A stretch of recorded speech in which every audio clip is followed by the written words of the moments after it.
आजच्या या सखोल विश्लेषणा म्हणजे आपल्या डीप डाईव्हमध्ये सर्वांचं स्वागत आहे. आज आपण एका अशा विषयावर बोलणार आहोत जो ऐकायला कदाचित खूप आध्यात्मिक वाटेल. हो, पण तो प्रत्यक्षात अत्यंत व्यावहारिक आणि वैज्ञानिक आहे. अगदी बरोबर. आपण बोलतोय प्रार्थना आणि ध्यान याबद्दल. म्हणजे बहुतांश लोकांना वाटतं की या फक्त देवळात किंवा शांत जागी बसून करण्याच्या गोष्टी आहेत. पण तसं नाहीये. अजिबात नाही. खरं तर मानवी मनाची ताकद वाढवण्यासाठी आणि आपली ध्येय मिळवण्यासाठी ही खूप प्रभावी साधने आहेत. हो ना. आणि आज आपण प्राध्यापक सुभाष जगताप यांच्या स्ट्रॉंग पॉवर विदिन यू या पुस्तकातील काही अत्यंत महत्त्वाच्या उतार्यांवर चर्चा करणार आहोत. नक्कीच. या पुस्तकात त्यांनी प्रार्थनेचं तंत्र आणि ध्यानाचं जे विज्ञान समजावून सांगितलं आहे ना, ते खरोखरच विचार करायला लावणारं आहे. होय. आणि आजकाल माहितीचा इतका भडीमार होतोय ना, म्हणजे इन्फॉर्मेशन ओव्हरलोडमुळे लोक कंटाळलेत. त्यामुळे या स्रोतांमधून अगदी नेमकी आणि आपल्याला रोजच्या आयुष्यात वापरता येईल अशी माहिती बाजूला काढणं हेच आपलं आजचं ध्येय आहे. बरोबर आहे. तर बरं, आपण हे थोडं उलगडून पाहूया. प्रार्थनेबद्दल समाजाचा दृष्टिकोन नेमका काय असतो आणि लोक मूलभूत चूक कुठे करतात असं तुम्हाला वाटतं? कसं आहे, या पुस्तकातल्या उतार्यांमध्ये स्पष्ट लिहिलंय की प्राचीन ऋषीमुनींपासून ते अगदी महात्मा गांधींपर्यंत सर्वांनी प्रार्थनेचं महत्त्व सांगितलंय. पण अडचण कुठे येते माहितीये? कुठे?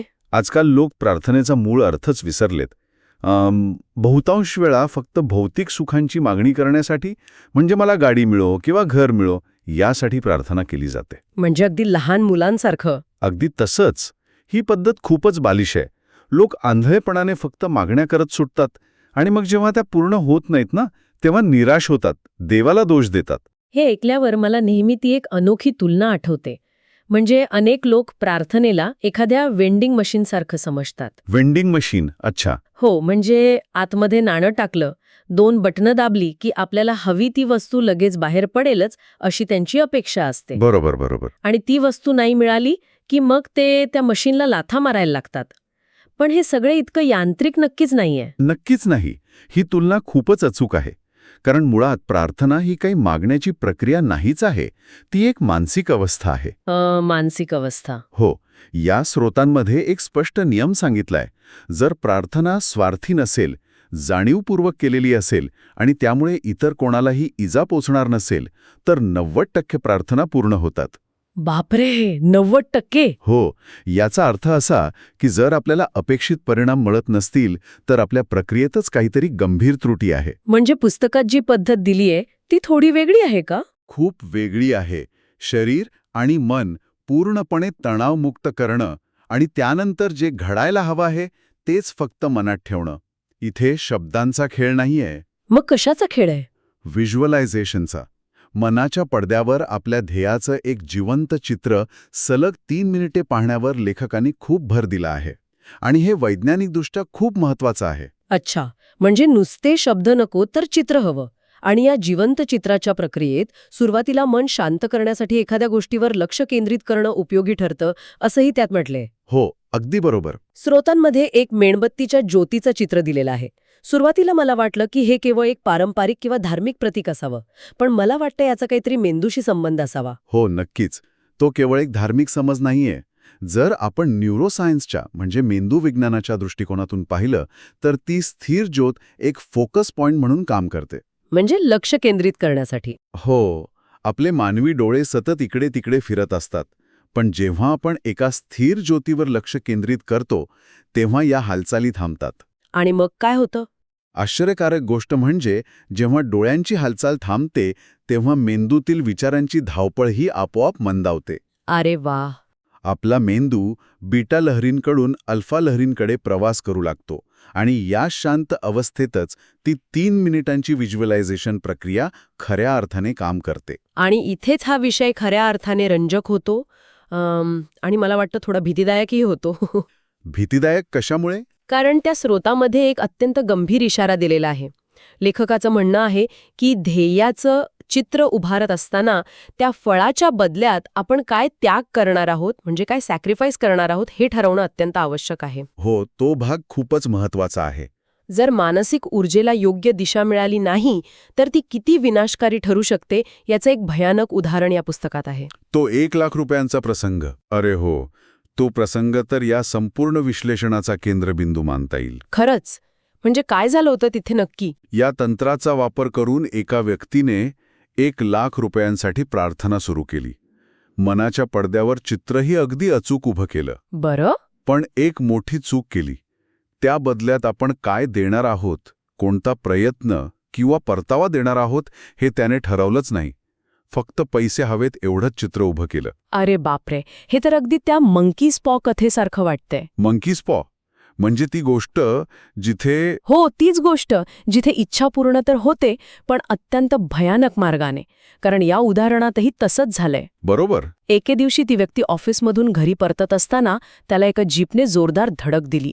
त्याचा डावा हात आणि बरगड्या तुटल्या. भयानक अपघात होता तो. हो ना, तो बरा झाला, पण सर्वात धक्कादायक भाग असा की कोर्टाच्या आदेशानुसार त्याला नुकसान भरपाई मिळाली. आणि ती रक्कम नेमकी किती होती माहितीये? 1,00,000 रुपये. बरोबर, जेवढ्या रकमेसाठी त्याने प्रार्थना केली होती, बरोबर तेवढीच. अगदी तेवढीच. कोणतीही ऊर्जा जर योग्य मार्गाने वळवली नाही, तर ती स्वतःचा असा विनाशकारी मार्ग कसा शोधते, हे खरोखरच अचंबित करणारा आणि भीतीदायक आहे. वरवर पाहता हा निव्वळ योगायोग किंवा एखाद्या शापासारखा वाटू शकतो, पण यामागील मानसशास्त्र आणि मेंदूचं कार्य समजून घेणं जास्त गरजेचं आहे. म्हणजे यामागेही सायन्स आहे. हो, जेव्हा एखादी व्यक्ती एका विशिष्ट ध्येयावर अतिलक्ष केंद्रित करते, तेव्हा अंतर्मनात एक प्रचंड वैचारिक ऊर्जा निर्माण होते. आपला मेंदू त्या दिशेने जाण्याचे मार्ग शोधू लागतो. अच्छा. पण जर त्या ध्येयासोबत प्रयत्न किंवा त्याग जोडलेला नसेल, तर आपलं जे सबकॉन्शियस माइंड म्हणजे अंतर्मन आहे ना, ते सर्वात सोपा आणि जवळचा मार्ग निवडतं. म्हणजे कोणत्याही मार्गाने फक्त ध्येय गाठायचं. हो, आणि या प्रक्रियेत ती व्यक्ती नकळतपणे बेफिक्री किंवा धोकादायक निर्णय घेऊ शकते. ही एक मानसिक निर्मितीची ताकद आहे. बापरे. वाफेच्या इंजिनातून जर योग्य मार्गाने वाफ बाहेर पडली नाही, तर ती इंजिनच उडवून देते. अगदी तसंच या ऊर्जेचं आहे. हे तर खरोखरच धोकादायक आहे. म्हणजे स्वतःसाठी प्रार्थना करणं जर इतकं अंगलट येऊ शकतं, तर यावर अधिक सुरक्षित आणि तितकाच प्रभावी उपाय कोणता? तोच तर या पुस्तकाचा सर्वात सुंदर भाग आहे. म्हणजे केवळ स्वतःच्या इच्छांवर लक्ष केंद्रित करण्याऐवजी दुसरा कोणताही मार्ग स्रोतांमध्ये सांगितला आहे का? हो, लेखकाने यावर एक अत्यंत प्रभावी उपारा सुचवला आहे. इथे इच्छाशक्तीला महत्त्व देण्याऐवजी प्रेमाच्या ताकदीला म्हणजे लव्ह पॉवरला महत्त्व दिलं जातं. Love power. हो, स्वतःसाठी काही मागण्याऐवजी इतरांसाठी प्रार्थना करणं हा तो सुरक्षित मार्ग आहे. बरं, तर या सगळ्याचा नेमका अर्थ काय होतो? स्वतःला मदत करण्यापूर्वी इतरांना मदत करायला शिकणं? अगदी बरोबर. म्हणजे मला असं वाटतंय की हा स्वतःचा अहंकार म्हणजे इगो बाजूला सारून अंतर्मनाला सकारात्मक बनवण्याचा एक अप्रतिम हॅक आहे. अगदी मुळावर बोट ठेवलं तुम्ही. कसं आहे, जेव्हा आपण स्वतःसाठी प्रार्थना करतो तेव्हा त्यात एक प्रकारची भीती असते, असुरक्षितता आणि अहंकार असतो. हो ना, म्हणजे मला हे मिळेल का नाही मिळालं तर काय होईल, हा ताण सतत असतो. बरोबर, पण जेव्हा इतरांसाठी चांगल्या गोष्टींची कामना केली जाते तेव्हा मेंदूतील भीतीचं केंद्र शांत होतं. ही प्रेमाची ताकद आपल्या अंतर्मनाच्या ताकदीत इतकीच महान आहे. क्या बात आहे. ही एक अशी ऊर्जा आहे जी जाणीवपूर्वक गोळा करून इतरांसाठी वापरली जाते. आणि सगळ्यात महत्त्वाचं म्हणजे यात स्वतःचा स्वार्थ नसल्यामुळे ती विनाशकारी मार्ग निवडत नाही. म्हणजे यात कोणतीही जोखीम नसते? शून्य जोखीम. स्रोतांमध्ये जे जय श्रीकृष्णचं चित्र दिलं आहे, ज्यामध्ये भगवान श्रीकृष्ण बासरी वाजवताना दिसतात, ते याच निस्सीम भक्ती आणि प्रेमाच्या ऊर्जेचं प्रतीक असावं असं मला वाटतं. हो, ते पूर्णपणे एकाग्रतेचं आणि फ्लो स्टेटचं प्रतीक आहे. स्वतःला विसरून एका फ्लो स्टेटमध्ये जाऊन इतरांसाठी शुद्ध भावनेतून केलेली प्रार्थना. पण हे प्रत्यक्ष अंमलात आणण्यासाठी लेखकाने एक विशिष्ट तंत्र सुचवले आहे ना? हो, गुलाबी ढग तंत्र म्हणजे पिंक क्लाउड टेक्निक. हे काय आहे नक्की? ऐकायला खूप वेगळं वाटतंय. हे तंत्र मानसशास्त्रीय दृष्ट्या अतिशय कल्पक आहे. प्रथम मनात इतरांबद्दल प्रेमाची भावना निर्माण करायची. बरं. आणि मग कल्पनाशक्तीचा वापर करून त्या भावनेला एका गुलाबी रंगाच्या ढगात रूपांतरित करायचं. अच्छा, म्हणजे एक व्हिज्युअल तयार करायचं. हो, तो गुलाबी ढग आपल्या संपूर्ण शरीरावर पसरत आहे आणि त्यानंतर ज्या व्यक्तीला किंवा समूहाला आपण शुभेच्छा देऊ इच्छितो त्यांच्याकडे तो ढग जात आहे अशी कल्पना करायची. आणि मग तो ढग त्यांच्या सभोवताली पसरून त्यांचं रक्षण करणारी एक अभेद्य भिंत तयार करत आहे हे चित्र मनात पाहायचं. अगदी तसंच. पण इथे मला एक प्रश्न पडतो, गुलाबी रंगाचाच ढग का? हा खूप महत्वाचा प्रश्न आहे. म्हणजे कल्पनाशक्तीच वापरायची आहे तर काळा, पांढरा, हिरवा किंवा निळा ढग का नाही? या विशिष्ट रंगामागे काही वैज्ञानिक कारण आहे का? नक्कीच आहे. रंगांचा मानवी भावनांवर आणि अंतर्मनावर थेट परिणाम होतो हे मानसशास्त्र सांगतं. गुलाबी रंग हा सुरक्षितता, उबदारपणा आणि बिनशर्त प्रेमाचं प्रतीक मानला जातो. अच्छा. जेव्हा एखादी व्यक्ती लाल रंगाची कल्पना करते तेव्हा मेंदूला धोक्याचा, आक्रमकतेचा किंवा रागाचा इशारा मिळतो. निळा रंग शांत असला तरी तो थोडा तटस्थ वाटू शकतो. हो, निळा रंग थोडा कोल्ड वाटतो, बरोबर. पण गुलाबी रंग हा सुरक्षिततेची भावना निर्माण करतो. यामुळे आपल्या मेंदूतील अमिगडाला, जो धोक्याची घंटा वाजवणारा भाग असतो, तो पूर्णपणे शांत होतो. अरे वा, हे खरंच विलक्षण आहे. त्यामुळे जेव्हा कल्पनेत आपण एखाद्याला गुलाबी ढगात गुंडाळतो तेव्हा आपला मेंदू खऱ्या अर्थाने त्या व्यक्तीबद्दलची सर्व असुरक्षितता आणि आकस सोडून देतो. म्हणजे जेव्हा आपण इतरांसाठी असा चांगला विचार करतो आणि त्यांच्यावर प्रेम करतो तेव्हा दोन व्यक्तींमध्ये संवादाची आणि ऊर्जेची एक अतिशय उच्च पातळी तयार होते. हो, आणि या प्रक्रियेचा सर्वात मोठा फायदा दुसऱ्याला तर होतोच, पण स्वतःलाही होतो. स्वतःला कसं? जेव्हा आपण इतरांच्या रक्षणाची आणि प्रगतीची कल्पना करतो ना, तेव्हा नकळतपणे माणूस अंतर्मुख होतो. स्वतःच्या चुका, त्रुटी आणि क्षमतांची कमतरता आपल्याला नव्याने जाणवू लागते. म्हणजे आपला इगो कमी होतो. अगदी. दुसऱ्यांबद्दलची कटुता नष्ट झाल्यामुळे अंतर्मनात एक अत्यंत सकारात्मक ऊर्जा निर्माण होते. बरं. आणि हे सगळं पूर्ण झाल्यावरच मग स्वतःचं जे काही ध्येय आहे ते साध्य झाल्याची भावना अनुभवायची असते. पण हे रातोरात होत नाही बरं का. यासाठी दीर्घकाळ सराव करावा लागतो. ठीक आहे, तर प्रार्थनेतून आपण सकारात्मक ऊर्जा निर्माण करतो आणि दुसऱ्यांचं भलं चिंतून स्वतःच्या अंतर्मनातील अडथळे दूर करतो. बरोबर. पण इथे मला वाटते खूप मोठी व्यावहारिक अडचण येते. कोणती अडचण? म्हणजे बघा, आपलं ध्येय कितीही चांगलं असलं किंवा आपण कितीही त्या गुलाबी ढगांची कल्पना केली तरी आपला जो नेहमीचा लॉजिकल मेंदू आहे ना, तो लगेच मध्ये पडतो. हो, ते तर आहेच. तो सतत सांगायला लागतो, हे अशक्य आहे, हे कधीच होऊ शकत नाही, हे अवास्तव आहे. या सतत कुरकुर करणाऱ्या तार्किक मेंदूला शांत कसं करायचं? हाच तो टप्पा आहे जिथे ध्यानाचा म्हणजे मेडिटेशनचा प्रवेश होतो. ध्यानाचा? हो, विचार आणि कल्पना वास्तवात उतरवण्यासाठी ते अंतर्मनापर्यंत पोहोचणं अत्यंत आवश्यक असतं. पण जो आपला वरवरच्या विश्लेषणात्मक मेंदू आहे तो या कामी अजिबात मदत करत नाही. तो तर फक्त प्रश्न विचारत बसतो. अगदी. तो प्रत्येक कल्पनेला तर्काच्या कसोटीवर घासून ती कशी चुकीची आहे हे सिद्ध करण्याचा प्रयत्न करतो. ध्यान ही याच तर्काला बाजूला सारण्याची प्रक्रिया आहे. म्हणजे ध्यान नेमकं काय करतं आपल्या मेंदूमध्ये? ध्यान म्हणजे फक्त डोळे मिटून बसणं नाहीये. ती मनाची शांतता आहे. ध्येय वगळता मन पूर्णपणे विचार शून्य करणं आणि स्वतःच्या मनाबद्दल, अस्तित्वाबद्दल जागरूक राहणं. बरं. श्वासावर किंवा एखाद्या विशिष्ट वस्तूवर लक्ष केंद्रित करून मानसिक ताण कमी केला जातो. आणि जेव्हा हा तार्किक मेंदू शांत होतो तेव्हाच अंतर्मनाचा दरवाजा उघडतो. अच्छा, स्रोतामध्ये याला कुंडलिनी जागृत होणे असा एक संदर्भ दिला आहे. हो, दिलाय. आता अनेकदा कुंडलिनी हा शब्द ऐकला की तो एका विशिष्ट परंपरेशी जोडला जातो. हो, तो शब्द ऐकल्यावर अनेकांना वाटतं ही कोणतीतरी गूढ किंवा जादुई शक्ती आहे. पण जर आपण याला मानवी मज्जासंस्थेच्या म्हणजे नर्व्हस सिस्टीमच्या संदर्भात पाहिलं तर हे खूप लॉजिकल आहे. कसं काय? पाठीच्या कण्याच्या तळाशी असलेली ही ऊर्जा म्हणजे आपल्या शरीरातील सर्वोच्च सुप्त शक्ती आहे. ओके. बघा, जेव्हा माणसाचं शरीर सतत तणावात असतं तेव्हा आपली सर्व ऊर्जा फक्त जगण्याच्या आणि लढण्याच्या म्हणजे फाईट ऑर फ्लाईट प्रक्रियेत खर्च होते. हो, आपण सतत टेन्शनमध्ये असतो. बरोबर. पण ध्यानामुळे जेव्हा हा ताण पूर्णपणे नाहीसा होतो तेव्हा तीच ऊर्जा पाठीच्या कण्यातून वरच्या दिशेने प्रवाहित होऊ लागते. एकाग्रता आणि मानसिक स्पष्टता सर्वोच्च शिखरावर पोचते. अरे वा. ज्या व्यक्तीला ही अवस्था प्राप्त होते त्याला भौतिक आणि अभौतिक अशा सर्व प्रकारचं ज्ञान प्राप्त होते असं या पुस्तकात म्हटले. हे समजून घेण्यासाठी मला एक उत्तम तुलना सुचतेय. कोणती? आपला जो तार्किक मेंदू आहे ना, तो म्हणजे असा एखादा स्मार्टफोन आहे ज्यात सतत शेकडो नोटिफिकेशन्स वाजत असतात. अगदी बरोबर. हे कर, ते करू नकोस, हे अशक्य आहे, लोक काय म्हणतील, असे सतत मेसेज येत असतात. हो ना. आणि ध्यान म्हणजे तो फोन पूर्णपणे म्यूट करणे, जेणेकरून त्या सर्व बाहेरील नोटिफिकेशन्सच्या आणि गोंगाटाच्या पलीकडे जाऊन आपण आतला खरा ऑपरेटिंग सिस्टमचा शांत आणि मूळ आवाज ऐकू शकू. अतिशय समर्पक उदाहरण आहे हे. खरंच, हा आतला आवाज ऐकण्यासाठीच लेखकाने रोज किमान अर्धा तास आणि हळूहळू वेळ वाढवून 2 तास एकांतवासात ध्यान करण्याचा प्रयोग सुचवला आहे. 2 तास? हो, बाह्य जगापासून आणि बाह्य आवाजापासून स्वतःला पूर्णपणे तोडून घेणं आवश्यक आहे. जोपर्यंत मन बाहेर भटकत आहे तोपर्यंत अंतर्मनाचा आवाज कसा ऐकू येणार? पण सुरुवातीला हे खूप कठीण जात असेल ना, कारण सवय नसल्यामुळे विचार पुन्हा पुन्हा डोकावत राहणारच.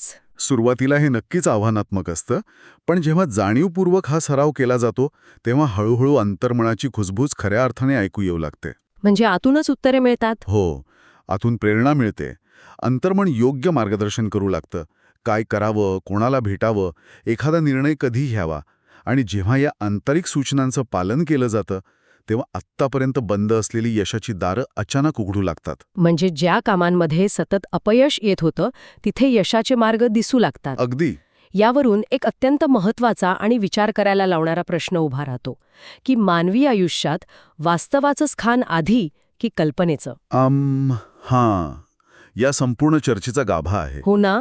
स्रोतात अतिशय स्पष्टपणे म्हटलंय की वास्तवाच्या आधी नेहमी कल्पनाशक्ती म्हणजे इमॅजिनेशन येते. खरंच, कोणताही ठोस पुरावा नसताना मोठ्या गुन्ह्यांची उकल करणारा एखादा गुप्तहेर पाण्याच्या एका छोट्या थेंबातून संपूर्ण नायगारा धबधब्याची कल्पना करू शकतो. बरोबर आहे. विज्ञानातील आजची सर्व प्रगती, आकाशात उडणारी विमाने, हे सर्वप्रथम कोणाच्या तरी कल्पनेतच जन्मले ना, आणि मग वास्तवात उतरले. एवढंच काय, जगातली मोठी मोठी साम्राज्ये कोणाच्या तरी कल्पनेतूनच अस्तित्वात आली आणि कोणाच्या तरी कल्पनेमुळेच लयाला गेली. प्राध्यापक जगताप यांचे हे स्ट्रॉंग पॉवर विदिन यू पुस्तक देखील याच प्रक्रियेतून एका कल्पनेतूनच जन्माला आले आहे. नक्कीच. याला आपण एखाद्या आर्किटेक्टच्या ब्लूप्रिंटची उपमा देऊ शकतो. ब्लूप्रिंट? हो. एखादी भव्य इमारत कधीच हवेतून अचानक उभी राहत नाही. ती आधी त्या आर्किटेक्टच्या मनात तयार होते. हो, आधी आयडिया येते. मग ती कागदावर उतरते आणि त्यानंतरच विटा मातीतून प्रत्यक्षात साकार होते.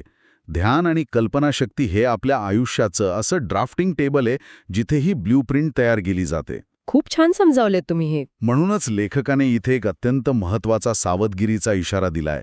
नेहमी चांगल्याच गोष्टींची कल्पना करा. बरोबर. नकारात्मक किंवा दुष्ट विचार तुमच्या मार्गात केवळ अडथळेच निर्माण करत नाहीत, तर ते वास्तवात उतरून तुमचं नुकसानही करू शकतात. अशा नकारात्मक विचारांना जाणीवपूर्वक झटकून टाकणं आणि अंतर्मनाच्या ब्लूप्रिंटवर फक्त सकारात्मक रेषा ओढणं गरजेचं आहे. अगदी.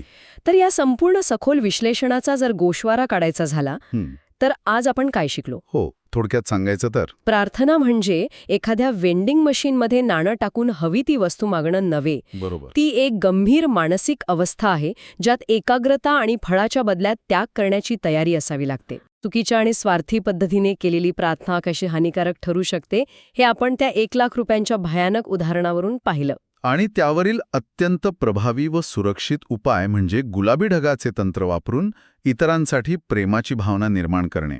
हो, ते लव्ह पॉवर. ही निस्वार्थ प्रार्थना अधिक शक्तिशाली आणि जोखीममुक्त असते, कारण ती आपला अहंकार नष्ट करते. सोबतच आपला तार्किक मेंदू ज्या मर्यादा निर्माण करतो त्या ओलांडण्यासाठी ध्यान आवश्यक आहे. अगदी बरोबर. ध्यान आपल्या अंतर्मनाला, आपल्या मज्जासंस्थेतील सुप्त ऊर्जेला जागृत करतं आणि आपल्या कल्पनाशक्तीला वास्तवात उतरवण्यासाठी एक शक्तिशाली इंजिन बनतं. आजच्या या माहितीच्या आणि नोटिफिकेशन्सच्या गोंगाटात प्रत्येकाचं अंतर्मन सतत काहीतरी सांगण्याचा, अचूक मार्गदर्शन करण्याचा प्रयत्न करत असतं, पण बाह्य जगाच्या आवाजामुळे त्याकडे पूर्णपणे दुर्लक्ष होतं. हो ना. तो आतला आवाज ऐकण्यासाठी फक्त शांतता आणि सरावाची गरज आहे. अनातून अंतर्मनाच्या सूचना ऐकण्याची कला अवगत झाली तर मानवी प्रगतीला खरोखरच कोणतीही मर्यादा राहत नाही. जाता जाता या स्रोतांमधून पुढे आलेला एक अत्यंत प्रभावी विचार मला इथे मांडायचा आहे, ज्यावर सर्वांनी शांतपणे विचार करायला हवा. नक्कीच. जर वास्तवाची निर्मिती खरोखरच आपल्या कल्पनाशक्तीतून होत असेल आणि ध्यान आपल्याला आपल्याच अंतर्मनाचा खरा आवाज ऐकायला शिकवत असेल, तर आत्ता ह्या क्षणी आपल्या नकळत आपल्या रोजच्या आयुष्यात कोणता गुलाबी ढग किंवा कोणती कल्पना प्रक्षेपित केली जात आहे? खूपच महत्वाचा प्रश्न आहे हा. ती स्वतःला आणि इतरांना दिलेली अदृश्य कल्पना, ते आर्किटेक्टचं ब्लूप्रिंट आपलं भविष्य घडवत आहे की बिघडवत आहे? विचार करा आणि शांततेत स्वतःचा आवाज शोधत रहा. पुन्हा भेटूया पुढच्या सखोल विश्लेषणात.